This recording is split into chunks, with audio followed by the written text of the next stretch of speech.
Hello once again, YouTube. Welcome back to another update on building Monster Hobbies, the new brick and mortar store. So I am taking Bruce Kay's advice on the actual building by getting the faceplates off the walls for the electrical, as well as taking the doors off and just getting everything ready generally so that when the contractor comes, it's easier for him to take the walls down and a bit faster. So that's one thing. And then in other news, I am still trying to get through the paperwork with the town in order to get the sign. But the nice thing is I'm sort of halfway there. At least they, after a week, acknowledged that this is actually going down. So I submitted some drawings, but they wanted me to go up and actually measure the sign surround, whatever. And they asked me what type of material that the sign would be made out of, which is just like a hard plastic. So at any rate, I thought I'd show some of this bits of the wall and, you know, see what else is going on. So now I'll be removing the hinges using my skill drill here. Let's make it pretty easy. Get ready for taking the walls down. So here on the other side, I'll take off these striker plates and latch holders.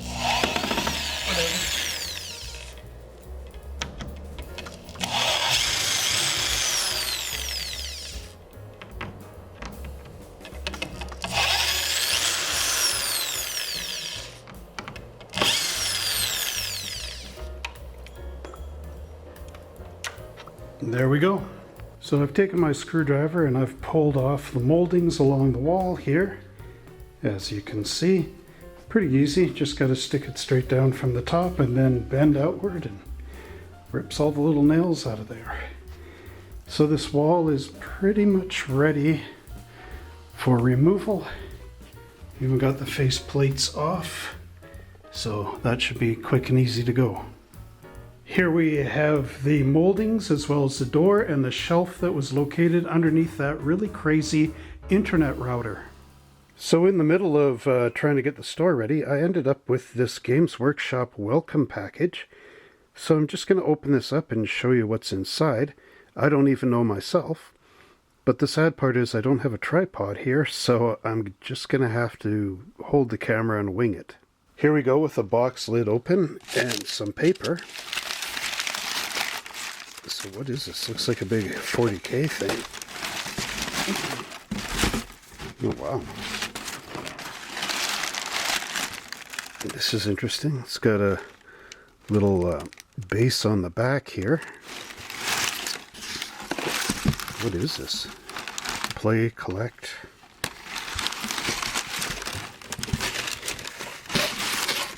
I don't know. So on this side of the box it says build, read, and paint. And it's got this flap. And let's see. There we go.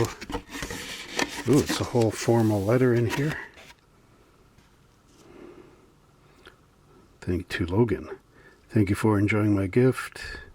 Accepting my gift. I hope you enjoy it. We are the lead wording, blah, blah, blah, blah. Okay, yeah, so it is an intro package. Ooh, catalog here. Games Workshop products, order form for March. Warhammer 40K introductory set.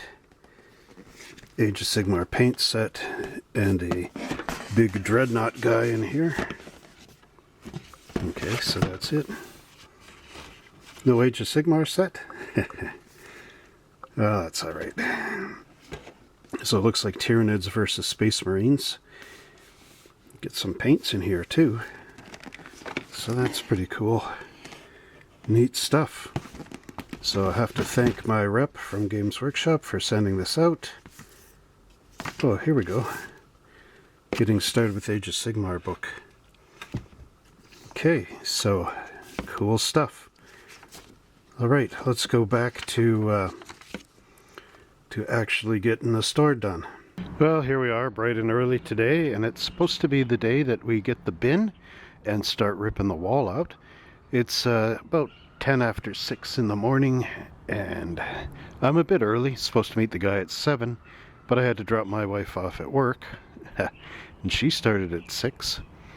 So I guess it'll be a little bit of a wait here, and then we'll get going.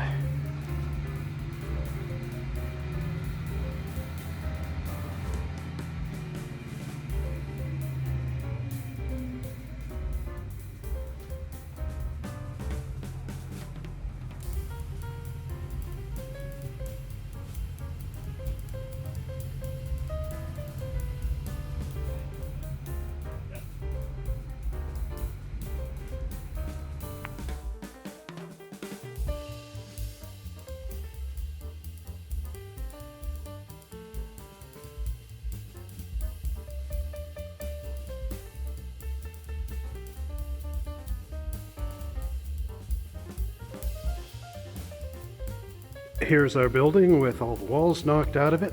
The contractor just went for lunch, so we're going to vacuum all this up and get these up into the ceiling tiles, all the loose wiring, and then I'll have to call the electrician in, have him do some stuff. But overall, this is looking so much bigger in the store. Oops, sorry for the light. Yeah, this will be good. So 16 feet from that wall to that wall. So I should be able to get shelves on both sides and then maybe something down the middle. Here it is after the walls are removed and the carpet is all cleaned up. And now we have all the wires hanging down. But luckily enough, the electrician that I had hired earlier to shut the power off, he was out walking down the street and he saw that we were working in here, so he came in and we had a little conversation. So tomorrow at 8:30 in the morning, I'll be back down here and then he can get rid of all these plugs. So here we are after the electrician is gone, and now you can see there's no junk hanging down from the ceiling. I will have to buy some more ceiling tiles from what was going on before, just to make the ceiling look like it's not full of holes. Then I've got to get the carpet guy in here to do something. And then fill these, I guess, sand them out. But overall, it's coming along. Getting there, slow but surely. So yeah, place seems so big now though. It's pretty cool. So we ended up moving the thermostat toward the back door and then blanking off the original switch. Today, my wife and I are cleaning up the store and going to make it all look nice, get all these walls ready for paint, and let the fun begin. Now, I went to the hardware store the other day, and I got more of that 1/4 inch masking tape in order to do our bricks. And in order to make our bricks line up, I found this cool little article in a dollhouse magazine called Nutshell News about brickwork basics. And here you can see the different types of brickwork that they did. So I'll mirror one of these onto the wall. Here's some more painting supplies, and my mother-in-law gave me this, something that they used way back in the day that could still be useful in here. Then I've got my little foam whiz rollers. We've got latex gloves and some brushes. Also got some inspirational jazzy kind of music sitting there, which I can't play because of copyright, but I can play it when the video is not recording. So unfortunately, both of these cans have dried up because the lid popped off of one, and I guess the other was used before and the air got to it. So I'll have to get some more, but I can still use that sandpaper and of course the putty knives once I get some new filler. So I ended up having to get some more stuff for this, some drywall compound, drop sheet, and a couple of sanders, a scraper, and some sandpaper. So now I should be able to get the cracks in the walls all full. Here's our wall after applying quite a bit of that filler. You can see all the little holes here. Now this is where it got interesting. Had to use a whole lot to go up there to fill that little step in between the two panels. So when I sand this down, it should end up looking a lot better. Don't know how many coats it'll take, so I'm just going to leave this for the weekend, let it all dry up. Another thing I got here is sanded down this goose egg that was in the wall. Revealed a little bit of a patch here. I guess somebody broke a hole in the wrong spot. Had to be drywalled. But overall, I think this should come out quite nice when it's sanded down. Now we've almost got the walls finished. Just where some little areas where it needed a little bit of touch up. So I'm going to wait for that to dry and sand it out. But in the meantime, I had my wife take all the face plates off so we could get ready for painting. And this lower section was pretty much fine. I found this jar over here of drywall sealer, and it seems to be matching this original color, which is good. So then I just got to sand some of that out later on. And over here again, but I was able to paint over some of these patches, and you pretty much can't tell from a distance where they were, so that's always good. So yeah, we got the corner in here. So all this is going to be repainted with a different color, but what I want to do is use this brown beige color as grout for the bricks. We're going to mask the whole wall up with masking tape for bricks. You can see just how far this blue line goes. But we ran out of masking tape, so we've got to do the rest of this. So that's another great big job. And in other news, there was a carpet guy walking around town, so we got him to come over and take a look at this. So he's figuring, well, more money again, as always. But we could cut this out in here and put in carpet tiles inside this area. Rip up the old carpet in the middle. Make it look a lot better, like as if it was meant to be that way.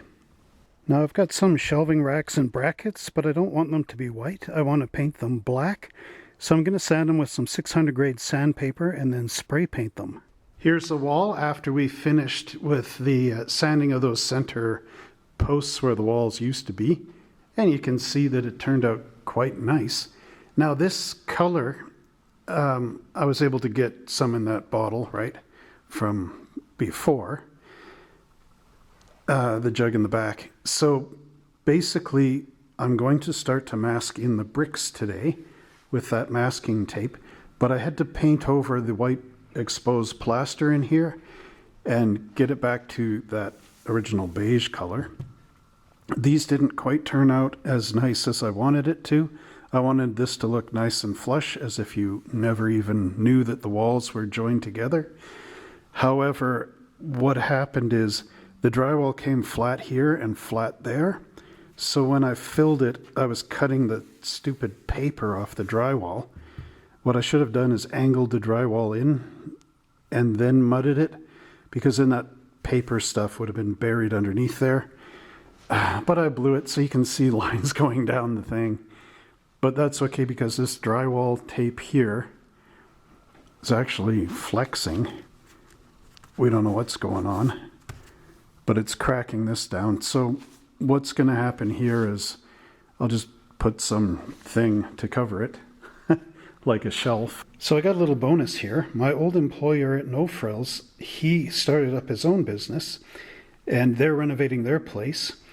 And inside their place, they had these really cool aluminum, or I guess tin-plated roof tile things. So they gave me a bunch of them, and going to use them somewhere, maybe on a desk or something. But aren't they cool? Okay, check this out. This green tape here is going to be our brick mortar, and with one roll of tape, I was able to do a continuous line with this tape going all the way down this 40-foot wall, unbroken, one solid strip. That's pretty amazing, isn't it? This just goes on and on and on and out of focus and back into focus and on, right up to the door. Completely unbroken line. Now, right here, this is going to be a different color on this wall, so that's okay. But yeah, so that entire span was with one stretch without any breaks anywhere. So here we are at 12 noon. I started this at 8 o'clock, and what we have is 42 inches of brick. Now this is going 40 feet though, but that is 4 rolls of that masking tape, and I'm still not even halfway up the wall. So I think I better buy 5 more rolls and see how it goes after lunch. So here I've started with the common bond brick pattern, and my daughters are going to help me carry this all the way down that wall. So we've been making some decent progress on this wall. You can see now it's looking more like brick. This is all masking tape. It's going way up to the top. There's about 40 rows, I think. Anyway, quite a lot of rows. The entire family is helping out. Now right where the ladder is, I got to continue up top. And then we got to cut the little tags or tails off of a bunch of these bricks. But today the carpet guys are coming. They're going to cut this out and repatch this entire area, both of those bays there. So that should be good. In the meantime, I'm going to finish off this wall and wait for their arrival. So the carpet crew is finished, and boy, this looks really good. Right where it's matched up here, nice tight line. Excellent stuff. Looks really, really good. The only kind of issue, but it's not too bad, is you can see that the new carpet is darker than the old carpet. But I mean, this carpet here is from 2013, right after the High River flood. And the new carpet is new carpet, and unfortunately there is not a direct match anymore, and it's a bit too expensive, or money I don't really want to use, to have this new carpet go from one end to the other. I just don't want to pay for an entire recarpeting, at least not now anyway, maybe later or never. Okay, so now I can put the baseboard molding back along there, and then I can start mapping out the brick on this wall. And while the crew was here, now I didn't totally finish this wall, but I'm pretty much 92% done, because what I have to do is up top along the strip is just put in the smaller bricks, and then this is done. And I have to come over here. There's a wall in town, brick building in town, that's similar to this pattern I put in. But right in this corner where the wall, I got this side done here. That's done. But right where it comes in at this angle, I have to look at the other building in town and see if this is mortared like straight up in this corner, or how they work it, because here's a small brick, like right there. So what happens when it comes this way and intersects? Is there mortar like squished all the way down here? Or, because there's no brick that's in reverse, right? You know what I mean? So I have to figure out how that goes. But then afterwards I can paint this.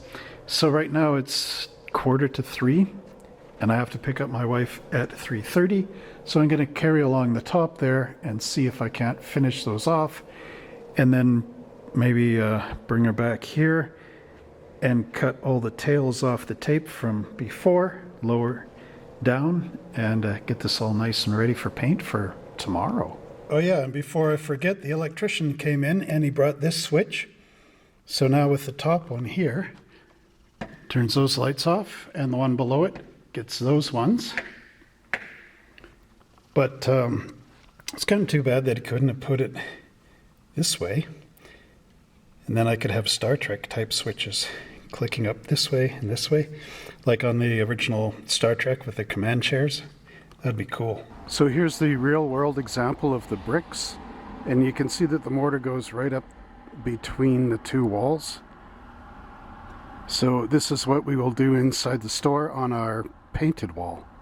So here is our taped up wall ready for paint, and that corner there represents the mortar of the real world counterpart.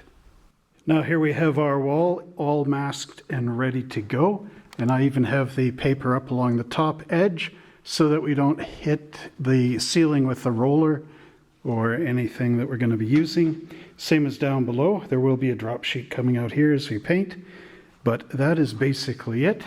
42 feet of wall all ready to go for tomorrow for painting.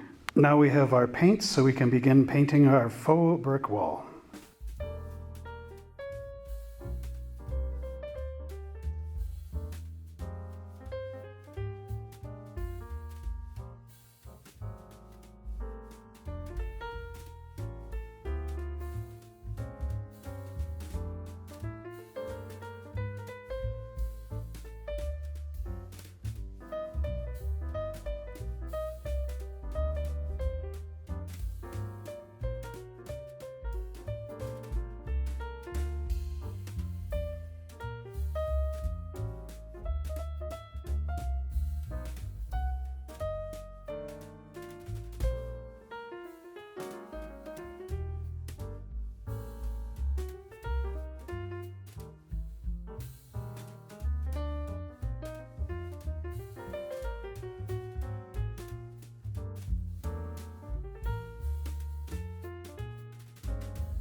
So there's the wall after the red paint is applied. Now this is just a single coat, and it's not done really very thick, but that's to give each of the bricks a different sort of texture and appearance once this all dries.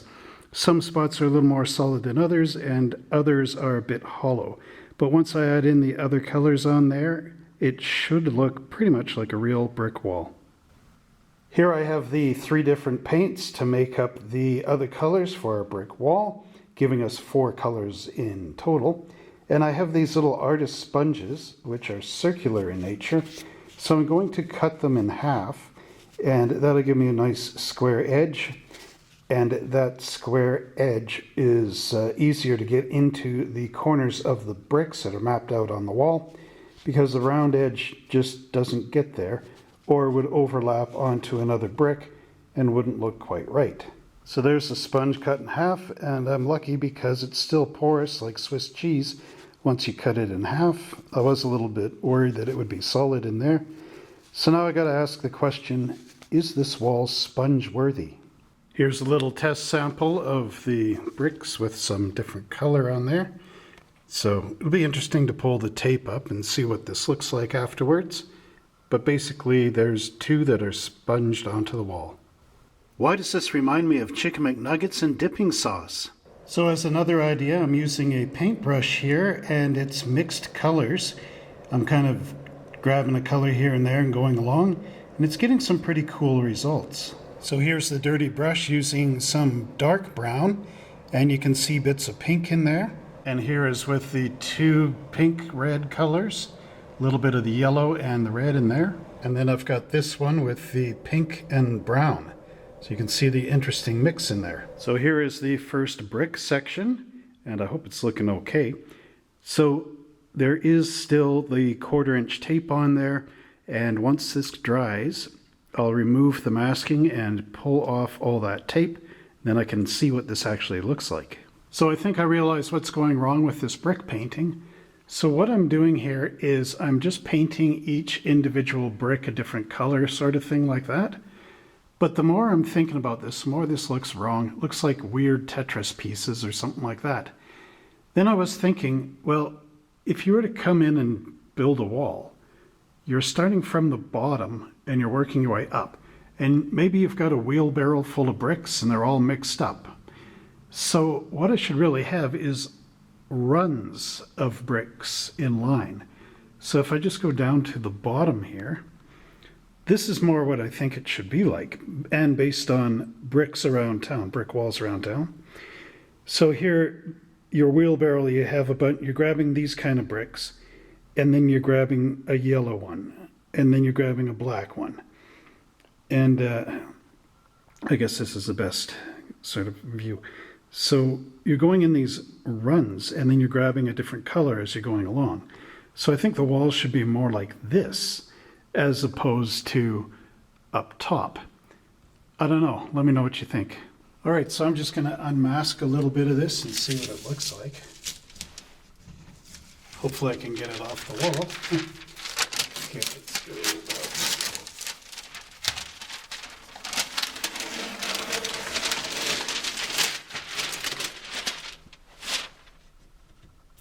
All this is done in one solid pull.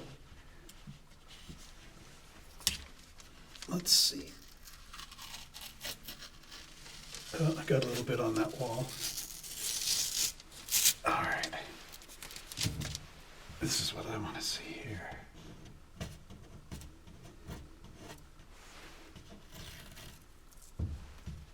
Okay. Whoops. When all else fails, let's use the pocket knife.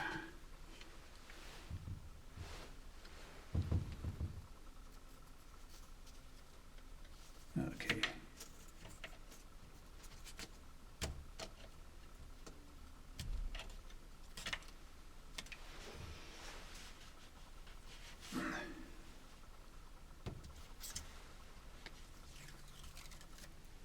All right.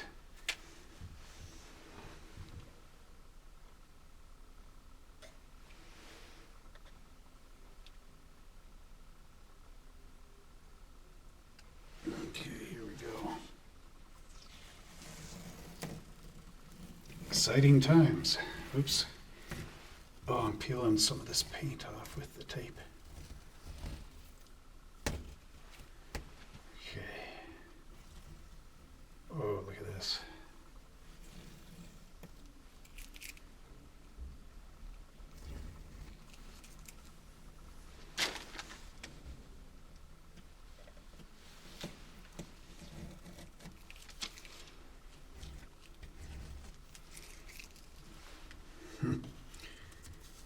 So far, so good.